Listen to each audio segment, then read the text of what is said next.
Welcome to the Irish Farmers Journal Weekly Podcast, brought to you by Ornua, the home of Irish dairy. Hello, Patrick Donoghue here, news editor with the Irish Farmers Journal, and welcome to this week's podcast. On Monday, Taoiseach Enda Kenny took part in a public meeting on agriculture and Brexit in Clane in County Kildare. Our news correspondent Paul Mooney met Taoiseach and other Fine Gael politicians at the event, starting with local TD and chairman of the Fine Gael Parliamentary Party, Martin Hayden. Well, look, that the focus of government is completely on making sure that the other 27 countries in the EU are aware of the very unique set of circumstances that Brexit is going to bring upon Ireland. And tonight at our meeting here, we heard the very specific concerns there are about our agricultural industry, our agri-food producers, fisheries, the equine industry in particular, that is of huge significance to us here in Kildare. And that from Taoiseach down to Michael Creed and all of the relevant ministers, those arguments are being made so that everybody in the 27 countries and in the UK, and that Theresa May and her government are aware of the potential impact of all of these, to make sure that we don't disadvantage ourselves, we don't put ourselves in a position that farmers north and south of the border and food producers and consumers on both sides of the border are at a disadvantage at the end of this process. There are a lot of threats to our agricultural industry over Brexit, but we want to give make sure that those concerns are to the foremost in any negotiations, and that we get the best deal possible for our country. Thanks, Mark. MEP Mairead McGuinness, take-home message for farmers and agri-food from Brexit meeting tonight. Well, the take-home message for me was that Kildare IFA are very engaged in this Brexit debate, are as concerned as every other county about potential cuts to the Common Agriculture Policy budget after Brexit, are very, very worried about beef because we sell so much to the United Kingdom, and are very much behind the government's efforts to make sure that there is the least possible disruption to our relationship with the UK. But I suppose at the end of these meetings, what we have to be very clear about is this is only the beginning of a process. We know where we want to be, but we have a lot of work to do to actually get there. And I think Ireland is on the agenda because of the Northern Ireland peace process. Extremely welcome that everybody understands that. My view now is that we need to keep saying and emphasise that peace and prosperity are linked, and that trade is as important to the island of Ireland as is getting a good outcome on the no hardening of borders. Mairead, you think final negotiations could take 5 years or longer? Will farmers need transitional arrangements for trade, or maybe transitional payments, support payments? Well, I think what we will need is a transitional period between our divorce and our new relationship with the United Kingdom. Otherwise, the consequences will be appalling. The European Parliament has said we'll need a minimum of 3 years.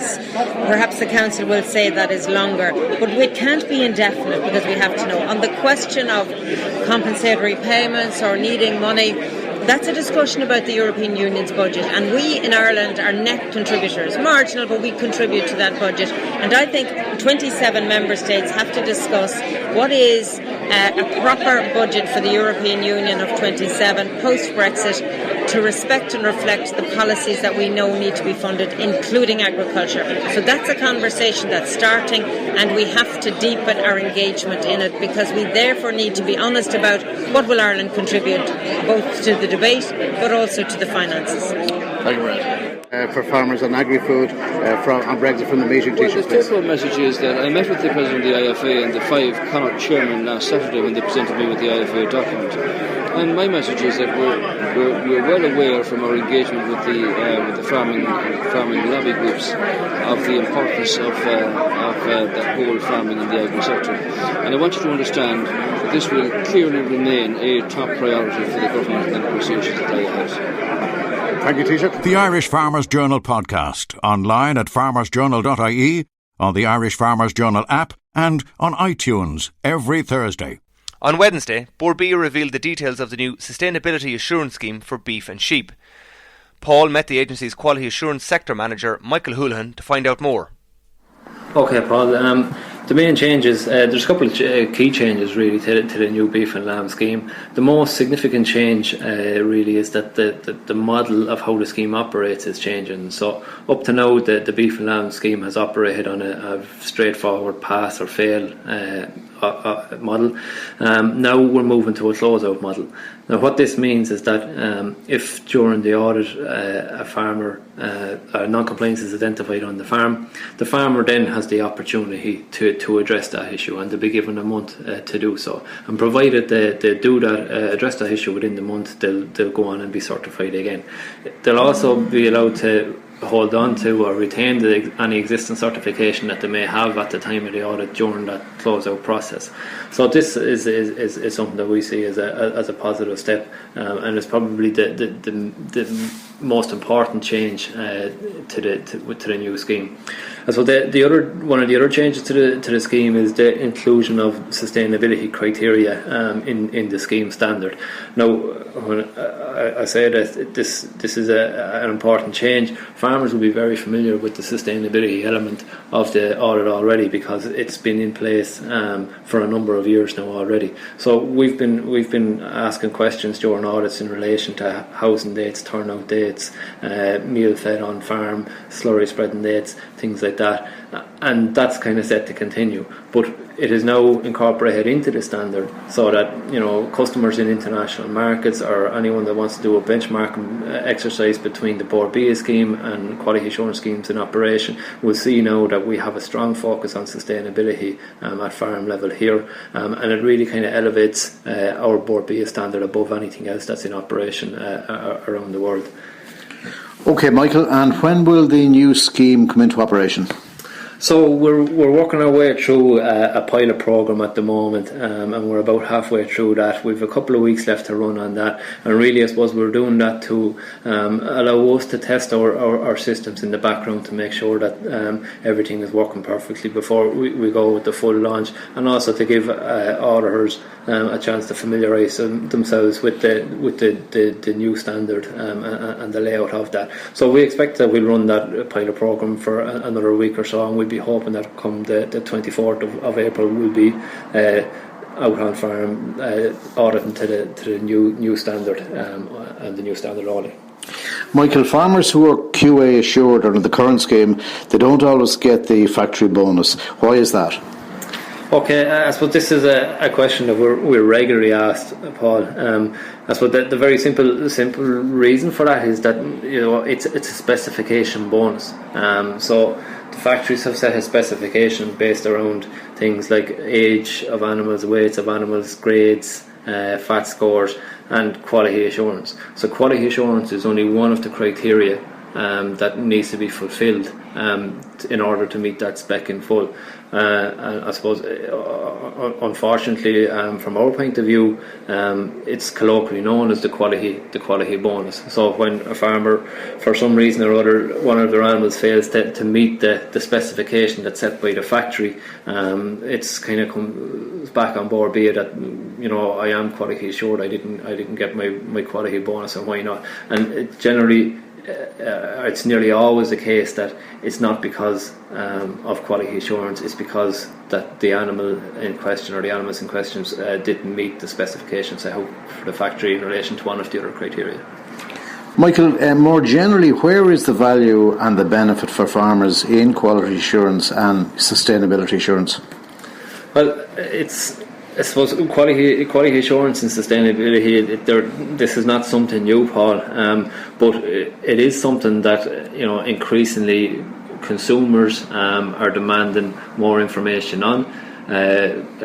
Manufacturers then and food processors are responding to those demands, and then as a knock-on effect, we as farmers and as primary producers need to respond to these demands as well. So really, the value, I suppose, in quality assurance is that it allows us to measure what's happening at farm level, and it allows us then to go into the marketplace and respond to these queries and respond to customers and consumers in relation to the questions they might have about quality assurance standards, about sustainability at farm level in Ireland. And because I suppose we're measuring what's happening in here, we can clearly demonstrate the good practices that are in place at farm level, and in turn that addresses the queries and the questions that these customers and consumers have, and it gives us a bit of an edge, I suppose, over competitors then when it comes to trying to break into markets or even retain our solid position in some of the premium markets that we're operating in. Thank you, Michael. We hope that you're enjoying this Irish Farmers Journal podcast. Find out more at farmersjournal.ie. Meanwhile, IFA President Joe Healy was in Brussels to meet Michel Barnier, the European Union's chief negotiator on Brexit. There he told our market specialist Phelim O'Neill that the man in charge of leading separation talks with the UK appeared sympathetic to the consequences for Irish farmers. We were received very well, and we were encouraged by his level of understanding of the plight of Irish agriculture and the fact that we are the most exposed sector throughout the EU in these negotiations. And he had been through our document, our Brexit document, and it was encouraging to know that he was well aware of every issue we had highlighted in that document, knew exactly where to go when we spoke about beef, dairy, mushrooms, the New Zealand lamb coming into Europe. And we highlighted to him the need for, if and when the UK leave the single market, the best case scenario would be to remain within the customs union. Failing that, a comprehensive free trade agreement with a common external tariff on both sides, the EU and the UK. But I suppose most of all, we were just highlighting to him the need to protect the interests of Irish agriculture. So you're confident he understands what Ireland faces as a result of this? He's well read on the subject? Yes, he's very well read, and it was good to sit down with him this morning as chief negotiator, and obviously until after the 29th when the European heads give him the guidelines to start negotiations with the UK. Obviously, and we respected that, he couldn't say a lot from his own side, but he's very well aware of the Irish agriculture. And as a former French Minister for Agriculture, he was Minister for Agriculture when Mary Coughlin was our Minister for Agriculture. He's aware of the issues and the low margins that are in agriculture and the need to protect the agriculture as a sector. Yeah, there's essentially two problems. I suppose there's the ongoing problem of a low margin business, but I suppose Brexit presents a really unique set of challenges, particularly for our beef sector and our dairy sector through the cheese. And again, I imagine you will have an ongoing engagement with them. This will not be the last time that you'll be meeting them on the issue of Brexit, I expect. We have, and even before we asked for that, he looked at our document and he just picked it up and he said, based on the information, he said that you've put together in here, I'd like to work closely with you, he said, and get your cooperation throughout the negotiations. He said that he was very impressed with the IFA document. So we're delighted with that opening to get back to him in the future and to continue those, because this isn't something that's going to happen over a week or a fortnight. This is a long-term project. It's clear that you've got the ear of the chief negotiator.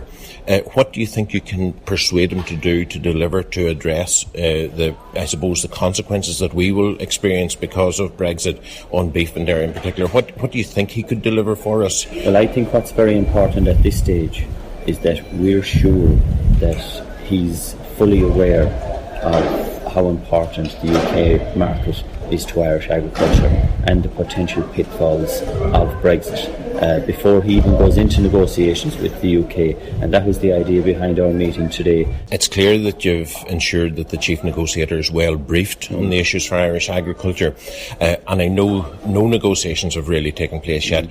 What body language did you read in the meeting? Do you sense that he is on our side, that he will be appreciative of the difficulties that we face and make sure that they're addressed? I'd be very confident of that at this stage, while fully recognising the huge task that he has to face, but I'm very confident that he's fully aware of, from our point of view, the importance of agriculture as a sector. We also highlighted to him that we met with the Taoiseach last Saturday on a farm in Mayo, on Porrick Joyce's farm, and we he asked us about our Brexit event on the 24th of April in Goffs, where we have the Commissioner for Agriculture, and also Minister Creed and Mairead McGuinness, and interest from right across the sectors appearing on that. Joe Healy, President of IFA, thank you very much. The Irish Farmers Journal Weekly Podcast, brought to you by Ornua, the home of Irish dairy. Dairygold published its annual results on Tuesday, with profits taking a hit as the co-op supported its members through the period of low milk prices last year. Its chief executive, Jim Woulfe, sat down with our agri-business editor, Owen Lowry, to share his outlook. Yeah, it's been a year with a very solid performance from a Dairygold perspective. I suppose you have to look at it in the context of the performance against a tough year from a dairy market perspective. It was really a year of two halves. The first half, continual weakness right down to market returns not witnessed since 2009. And with the second half recovering, where we ended up with the six months in the latter half of the year where we had price increases each month. So price increases every month for the last 7 months. Yeah. How much higher is that milk price today compared to where it was this time last year? You're looking at it in the context of where it was this time last year. You're looking at in the order of about if we dropped to 22 cent, right? So we're now back about 31.5. So in reality, it's 9.5 cent a litre of an increase in that period. And what's been driving that performance in price over the last 12 months? I suppose the price recovery has been that when it was clearly visible that supply corrections were taking place around the globe. In particular, I suppose you started with in mid-year with Southern Hemisphere milk not being anything like was envisaged. It was knees back in New Zealand, Australia was back very significantly, even down into the South America's back. And that came right across then through Europe. So the correction in the market was brought about by actually supply curtailment, and that has been the driver.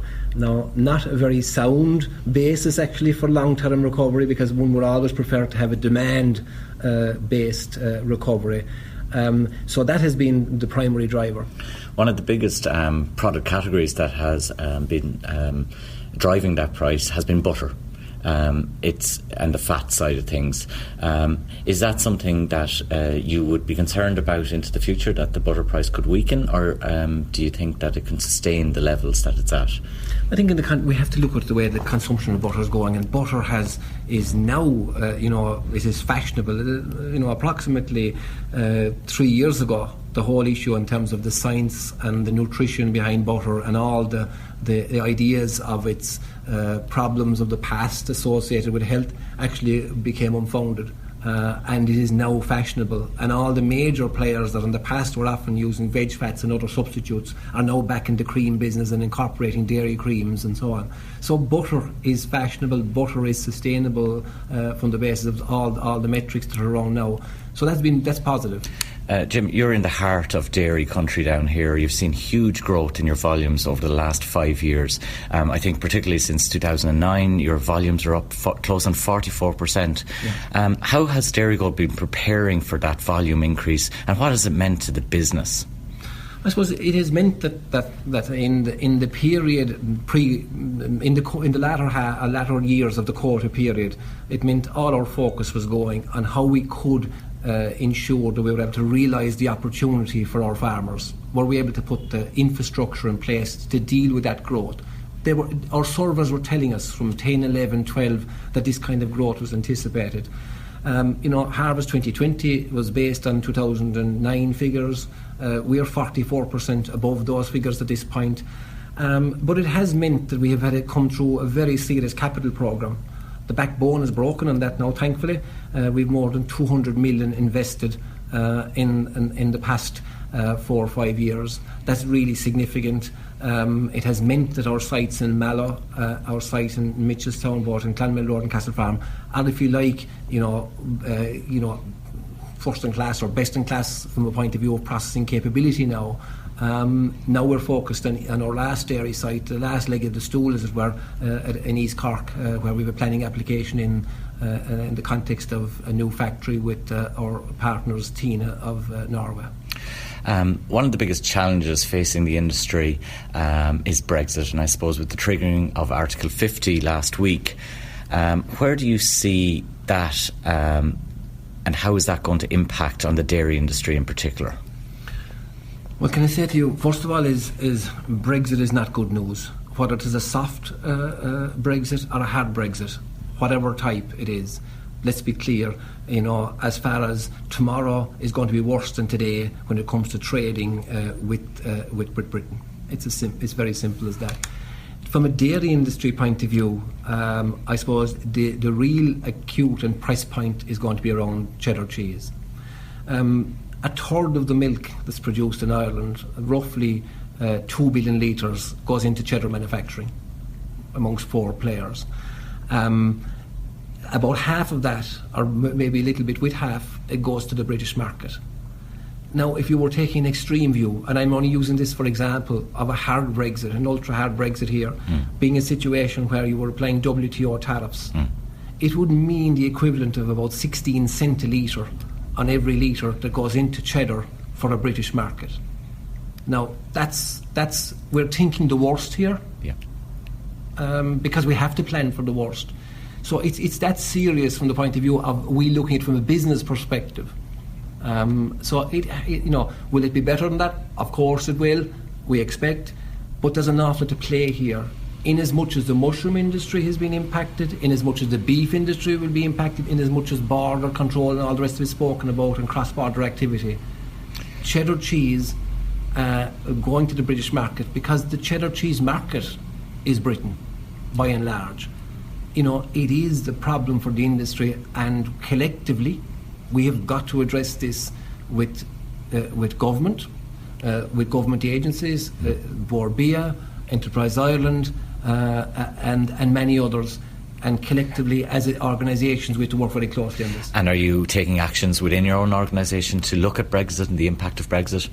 Yes, we are. I mean, we have a dedicated person within the organisation that is working out scenarios. We're doing so much on it. I mean, we have Brexit meetings within the organisation on a monthly basis. And again, this could be a long way away. We don't know what's going to come, but again, we have to prepare. That's the message? Absolutely.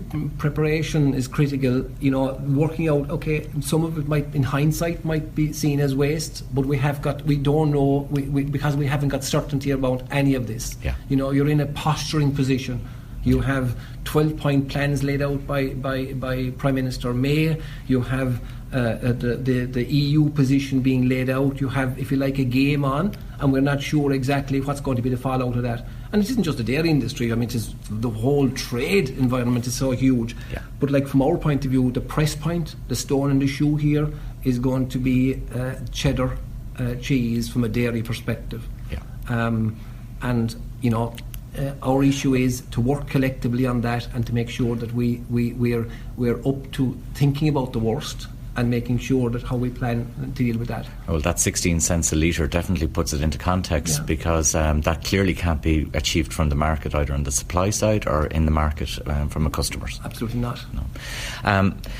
So while Brexit might be a while away, I suppose what's on the minds of most dairy farmers is what does the milk outlook price look like into the next 2, 3, 4 into the summer months, I suppose. We've seen the milk price improve significantly over the last 12 months. Where do you see the milk price in the next couple of months? Well, I think first of all, as would be our policy, our raison d'etre, or why we're in existence, really is about maximising the returns to our members. So from that perspective, it's not my job to top down the price of milk, but we must be realists in the context of where the market environment is. I think we have to first of all think that we have a significant stock of the buyers are staying back from the protein side of the market. There is that overhang of 351,000 tonnes of skim powder and intervention. So that's the overhang that is a stock position. Then we have to look in the context of supply. And as I mentioned earlier, in the context of how the correction came about was through curtailment of supply. What we're envisaging over the last 5-6 weeks or so is a recovery in the supply side. Whether it is through Europe, whether it's through even New Zealand, or the US is very buoyant at the moment. So the supply is creeping up again, creating that bit of uncertainty. That uncertainty. So we just have to take it month by month now. But we are at 31.5, and so I would say to you is it's caution.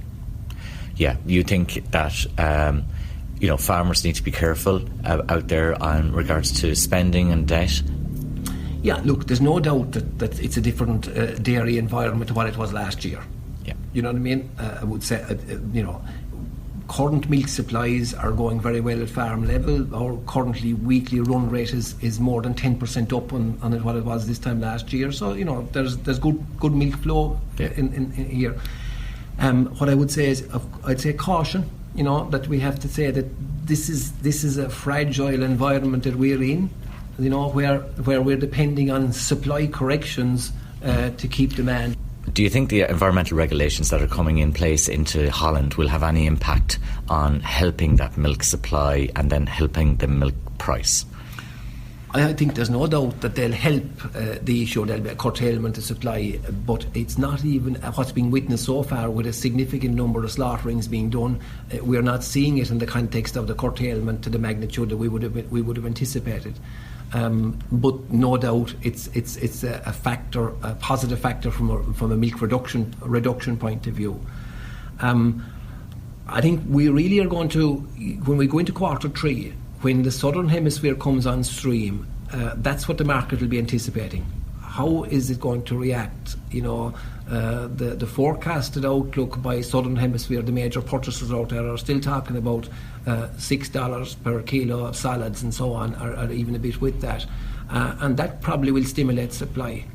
And that's something that we have to be very careful of, because that's going to be an influencer on milk prices in the latter half of the year. Okay, Jim. Look, thanks very much for your insights on both Brexit and the milk outlook. I think it's going to be a very interesting couple of months, I think, for the milk price in particular, and I think all eyes will be on that southern hemisphere piece, as well as what supply is going to be like coming from America. Look, I think a solid set of results today. Operating profits of 17.5 million, and net debt down, and supported milk prices during the year to the tune of 25 million. So I think a solid set of results from Dairygold, and thanks very much for talking to me, Jim. Thank you. You're listening to the Irish Farmers Journal podcast. The levels of MCPA herbicide in Irish waters are rising, and farmers are being asked to take action on this environmental issue. Aidan Moody of the Department of Agriculture told Peter Varley about the reasons for this problem and ways of tackling it. Peter Varley here from the Irish Farmers Journal. I'm at annual Teagasc Agri-Environmental Conference, and I'm joined by Aidan Moody from the Department of Agriculture. Aidan, you spoke today during your presentation about the multiple cases of exceedance levels of MCPA in drinking water. Why is this a big issue now, and are these exceedance levels very high in the first instance? Thanks, Peter. One of the reasons is that there's been more intensive monitoring by Irish water and local authorities in recent years, particularly since 2014, for a range of pesticides in drinking water and in sources used to supply drinking water, and particularly for the herbicide MCPA, with virtually all local authorities now monitoring it on behalf of the MCPA. So it's not surprising that we're seeing an increased trend in detections of it. What can farmers do to reduce the levels of MCPA in drinking water? There are a number of things that farmers can do. The most important thing is to make sure that they're informed about the issue, that there is information and advice on best practice measures that farmers can take to reduce the possibility of pesticide products getting into drinking water. And these are available on the department's website, also available from Teagasc, and available from a range of other websites as well. One of the key things that farmers should do is to make sure that they always read the label instructions carefully and follow the label instructions, and particularly if there's a buffer zone mentioned on the label to protect water bodies, which in the case of MCPA products there is, and it's a 5 metre buffer zone, that they're legally bound to follow that information. Another point I would make on that in relation to what farmers should do, that they should also make sure that they're aware of the location of water bodies whenever they're applying pesticides, and make sure that they know how close the nearest water body is to the area that they intend to treat.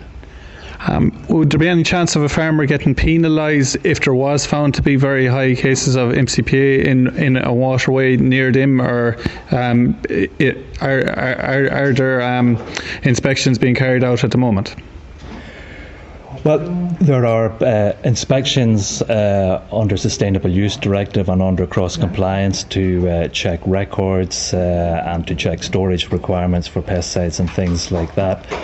We also get reports sometimes from local authorities, from Irish Water, if there are areas where a problem has been found, and we can go out and do investigation in those areas, and we could do inspections of records as part of that. So it's important for farmers to make sure that their records are up to date and that they're complying with cross-compliance requirements, and also very important that they're also complying with the Sustainable Use Directive, and if that pesticides are being professional pesticide products are being applied to the farmer's land, that the person applying them is trained and registered with the department.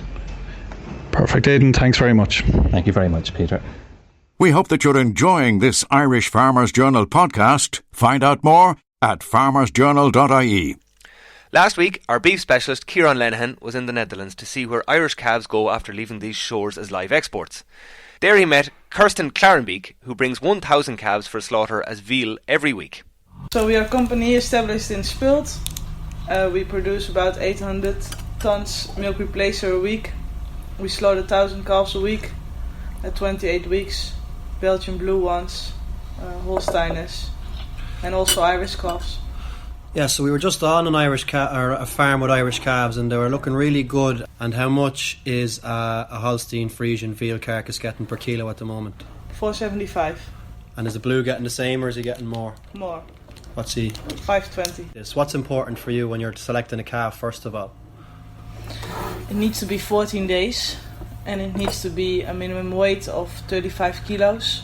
It needs to be healthy. Okay, so he lands here from the collection centre. What's his diet for the first 2 days? What's on the menu for him? First, water and electrolytes. Okay. And then he get milk replacer 2 times a day. And he starts off on how much milk replacer? I thought 2 litres. 2 litres, okay. Twice a day? Twice a day. And so they reach 28 weeks. How much are they drinking milk replacer? 14 litres. Okay. The Irish Farmers Journal weekly podcast. Ciarán also continued his Better Farm series in the beef pages of the Irish Farmers Journal. This week he spoke with Harry Lawler, who grazes bulls in County Laois. Okay, we're out on farm with Laois Better farmer Harry Lawler and his father Joe. Right, so talk to me about last year's calves, the bulls. So they're yearlings at this stage. Do you go to grass with those, or do you do under 16 months, or what do you do? Yeah, no, they'll all go to grass now, hopefully tomorrow, if this weather stays the way it is. Yeah, no, it'll be 18 to 20 month bulls. Usually, so they'll go to grass till the middle of July. Might push it out an extra 2 weeks if the weather's right. And yeah, but usually the middle of July is what we have earmarked for them to come in, depending on the weather. And do they come in upper 500 kilos when they're coming in, is it? Yeah, about circle of 500. Yeah. Very good. A lot of guys would shy away from grazing bulls. You're all right with it? Just give us a few tips on how you do it. Keep them away from stock, keep them happy with grass. Yeah, well, we're lucky enough the field that we use, all the land is in one block, but just by chance that field there's only really sheep that graze around it. There's a few neighbours' cattle on one side, but there's a good hedge between them. They'd never see any other cattle for the whole year. And do you have to keep them boys happy? You don't push them to 3.5-4 centimetres, or do you? Or is it all about how strong your fences are? Well, you need a good shot, but I back fence them. I've a few water drinkers in each paddock, and I just keep them a fresh move every 2 to 3 days. It's serious lucrative weight gain, bulls at grass. Last year we were nearly averaged 1.8 a day, or nearly 2, like including, there'd be a few when you're breeding your own. You have a few stragglers, like. That's ferocious weight gain. All right, last thing, breeding this year. What bulls have we got here on the farm? Last year we used 2 Charolais bulls, a Limousine and a Solaire, and the Solaire was on the bull and heifers. The Limousine, or the two Charolais, got the pick of the cows, and then the limousine got the ones after that mightn't be able for a big Charolais calf, really. Okay. And he got the last year's first time calvers as well. He got most of them. Very good.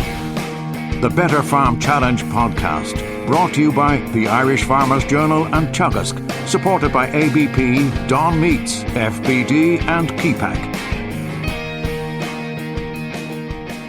Finally, this is Easter week, which means the Irish Country Living chocolate egg blind test is back. Consumer editor Ciara Leahy takes Laura Roddy through the gruelling process. Hi Laura, yeah, so every year we tend to do something around Easter eggs, and generally it means that I become the most popular person in the office because I give people lots of chocolate.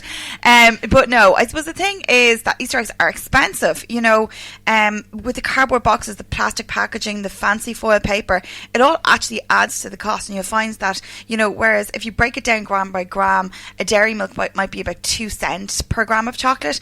I mean, we have found that some Easter eggs are as high as 8 cents per gram of chocolate. So that's 4 times the price for chocolate, you know.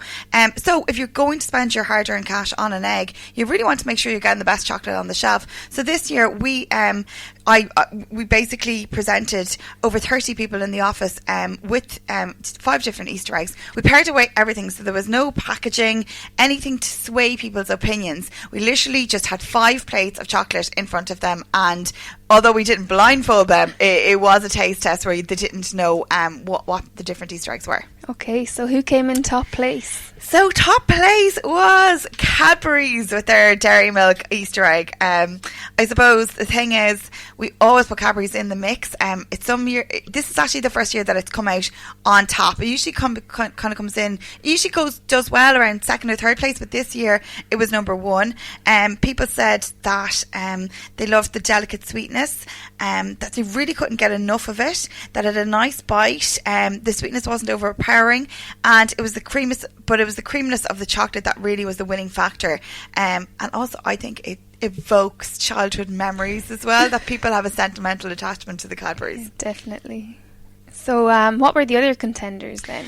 So Butler's Milk Chocolate Easter Egg came in 2nd place, and I mean it does look gorgeous on the shelf, although our tasters didn't see the packaging. It's a beautiful egg wrapped in yellow foil paper with a purple bow. It was absolutely, like, it looks absolutely fantastic when you see it on shelf. But people said that they felt it was chunky with a good bite and a nice smooth finish. Others commented that it was melt in your mouth with a rich taste that was well balanced. So but really, again, the creaminess is what people said, you know. So really, the creaminess is what makes the winner. What were some of the others then? Marks and Spencer's came in 3rd. Now this was an interesting one. They have these. It's a beautiful pack of 4 little eggs, and they were all milk chocolate. Basically, this was the one that really divided people. It was absolutely fascinating because I had about 6 tasters in a row say, "Oh God, I really don't like that one." That's what I said. They were just saying it was peculiar, extremely sweet. Some even said that they didn't taste like chocolate. So it was this egg wasn't doing well at the start, and then for some reason it just turned around. One person said that it was their favourite, and within a few minutes I had about 6 or 7 people saying that was their favourite. So it literally was the most divided Easter egg. Some people absolutely loved it, other people didn't like it at all. So that was definitely a very interesting one. We also had Lily O'Brien's dessert collection egg. That came in 4th place, but just by 1 point. It literally came in 1 point behind Marks and Spencer's. They were really, really, you know, in the running together to get the third place. And to be honest, I was surprised that this one actually came in 4th, because the comments were that it was nice and light. There was very few negative comments about it, and it wasn't deemed to be a bad egg, pardon the pun. It just appears that it was simply up against some really strong players that tasters took an instant liking to, like the Cadbury's. Okay, and then what came in last? Came in last was the Galaxy Minstrel's egg. People said it was bland, tasteless, boring. They felt that it was cheap chocolate. Not one taster voted their top chocolate, while nearly 1/3 of the tasters voted as their least favourite. So that was what came in last. You have been warned. Wow, so you can read all about the Easter egg tasting in this week's Irish Country Living.